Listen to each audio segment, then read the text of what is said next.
The tree grew and became strong, and it reached to heaven, and it was visible to the ends of the whole earth. Daniel 4:11.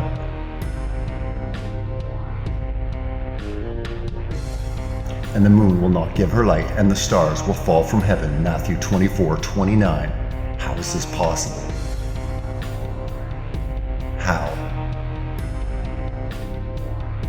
Behold, he is coming with the clouds, and every eye will see him. Revelations 1:7.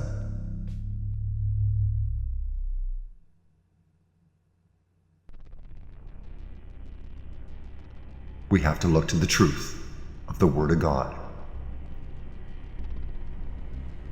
The world has lied to us.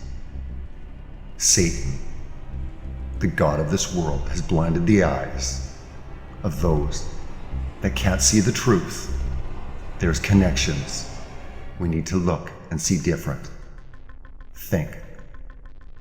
Could everything be connected? Could the world system be set up to destroy the foundations of God with NASA? With science? Right from the beginning, the foundations of God's Word have been tampered with, have been distorted. Satan is the god of this world, and he's distorting everything with his agencies set up to deceive us.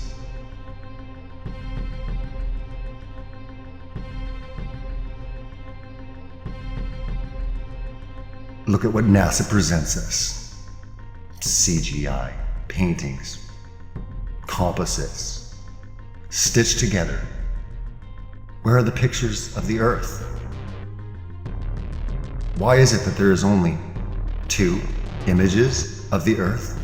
Where's the HD footage of the spinning Earth? Real pictures, real video. They even admit on their website, these are fakes. These are not real. We've been lied to about our world. It's time for you to look into the truth. Research. It can be crazy to think. No, we know it has to be real. The cognitive dissonance is running through society. You don't want to wake up.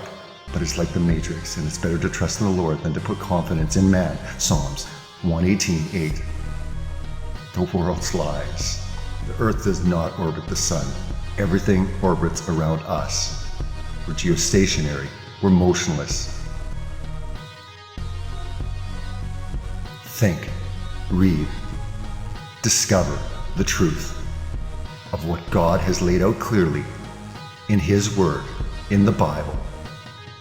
You will clearly see that everything gets clearer as you look out into the world and into the sky.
This was the Hebraic concept of the universe, and they were not alone. Like I said, there are many, many other cultures that believe the same thing. So looking at our whisper down the line, we have the guys toward the source material saying, we are on a circular, still flat Earth set on pillars under a dome, within which are the sun, moon, and stars. We get to the end of the line where we are today, and I heard we live on a spinning heliocentric ball in an ever-expanding universe. Huh. Which one is it anyway? If you read the textbooks would tell you that we are on an oblate spheroid. You got this guy right here saying, no, the Earth is really pear-shaped. Neil deGrasse Tyson says the Earth is pear-shaped. Then, of course, everything NASA puts out shows us pictures time and time again of a perfect sphere. And then we have the Bible over here saying, well, you live in a snow globe. So, which one is it? I'm asking the question because I'm asking the question. Because Paul said, prove all things. And I'm having trouble, not just trying to prove the snow globe, I'm having trouble proving the ball. Because most of our information on the ball relies on these guys. These guys hate God. You have written that God is a psychotic delinquent invented by mad, deluded people. No, I didn't say quite that. I said something rather better than that. Oh, well, please tell us what you said. Please tell us what you said. Well, I would have to read it from the book. No, please. The God of the Old Testament is arguably the most unpleasant character in all fiction. Jealous and proud of it, a petty, unjust, unforgiving control freak, a vindictive, bloodthirsty ethnic cleanser, a misogynistic, homophobic, racist, infanticidal, genocidal, filicidal, pestilential, megalomaniacal, sadomasochistic, capriciously malevolent bully. So that's what you think of God? Yeah. To the editor, people cited violation of the First Amendment when a New Jersey school teacher asserted that evolution and the Big Bang are not scientific and that Noah's Ark carried dinosaurs. The case is not about the need to separate church and state. It's about the need to separate ignorant, scientifically illiterate people from the ranks of teachers. Here's the thing. If you had a political faction that insisted that we teach that the world is flat, and it's a conspiracy of scientists and others who publish these pictures where the world was round, after a while, people would insist that you not teach that anymore. Well, let me say that the evidence for the age of the Earth is every bit as compelling. The Earth is 4.5 billion years old, not 6 or 10,000 years old. What would you say to some of the parents who are like, look, you know, we're going to go ahead, we'll learn about evolution, but we also believe in creationism. What is the harm in learning the Bible's creation story? Well, learning the story is fine. I mean, that's great, but it's not science. And tax dollars used for science education shouldn't be used to teach creationism as an alternative.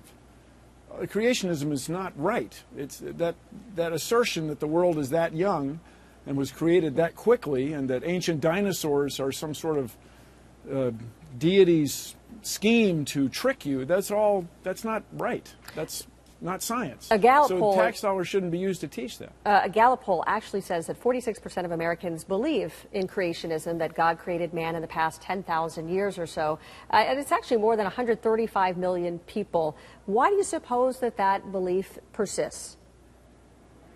It's troubling. I guess because, people like me have not done our job. The journalist's obligation when writing a story is to give equal column space to all sides, or half to one of each side. And if someone says the Earth is round and someone says the Earth is flat, at some point you're going to make a judgment. The Earth is flat people is just flat out wrong. Right. I will not be giving them the attention. We're wasting time, and I'm not doing a service to in my role of informing the public. And so I think journalists are really smart people, and they're highly educated, and they're curious. They have the curiosity that kids have that they still have as adults. That's the other kind of branch of curiosity manifested in society, scientists and journalists. And that's a great thing to have. But at some point, invest your brain energy to recognize when something is fringe. I'm sorry to have to tell you this, but you are a journalist. You are a journalist. No, you don't have to apologize. I'm not apologizing. I host a talk show, so I can't say I'm not a journalist. Yeah. Well, not only that, you're in pursuit of questions. Yes. I agree that I'm a journalist, as are scientists who ask questions. The only part of the question we don't ask is the who. And make a regular point of saying the Bible is full of it and we shouldn't pay any attention to it. It's all fairy tales and fantasy. And it doesn't take but a day of doing research on NASA that you find out that, yeah, there is no reason why you should ever trust NASA. When I was talking with the gentleman from Belcom, and we were discussing the lie, everything he was telling me was different from what we were being told was the truth. And at one point I asked him, I said, man, you guys, you lied about a lot, didn't you? And instantly he said, no, we didn't lie about certain things. We lied about everything. None of it was true. I really don't think people realize how deep the lie goes. Space, the final frontier. Space may be the final frontier, but it's made in a Hollywood basement. The Vector, NASA's official logo. If you've ever looked at NASA's official logo, both their official insignia and their official seal, you'll see that the most prominent object in the seal is a red swooshing object. They call that the chevron or the vector.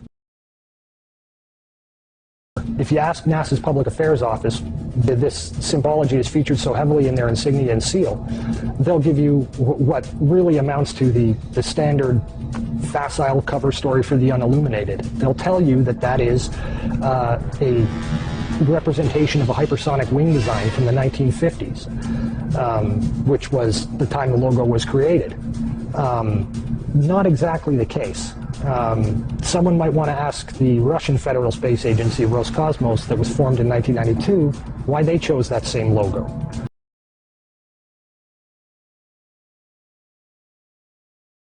And while you're at it, you can go ask the Chinese, who formed their space agency in 1996, why in the world they're using a hypersonic wing design from the 1950s as their official logo. Then you can ask the Japanese, the South Koreans, Taiwanese, Malaysia, Mexico, Iran, all of these countries, even Bulgaria, they all utilize the vector symbology in their space agency logos for their national space agencies.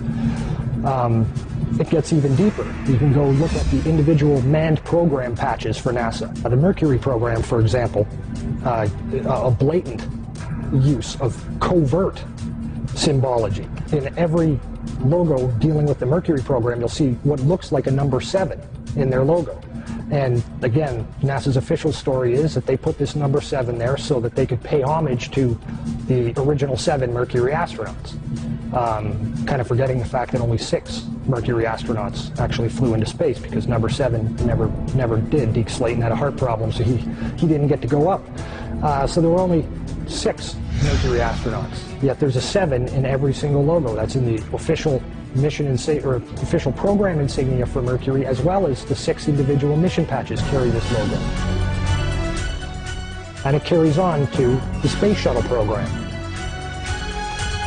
If you look at the Apollo logo has a big letter A in it. At least that's what they want you to believe, but it's not. Again, that's just a simple way of explaining away the inclusion of this vector symbology in the logo.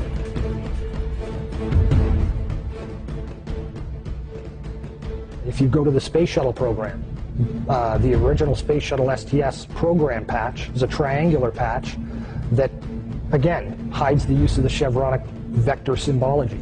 And that also goes for many of the STS-specific mission patches. Every single one of the International Space Station expedition patches carry the vector symbology. The Russian Mir space station used the vector symbology. That was their official logo.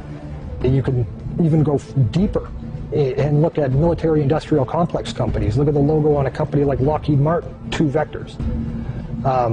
The X Prize logo, Ames Research Labs, U.S. Space Command. When you get into the military realm, the United States Space Command, their official logo is the vector symbol. And when you look at the military's individual space-specific programs, all of them deal with vector symbology in their official insignias. And the question really becomes, who or what are these people paying homage to? And the truth, quite frankly, is out of this world.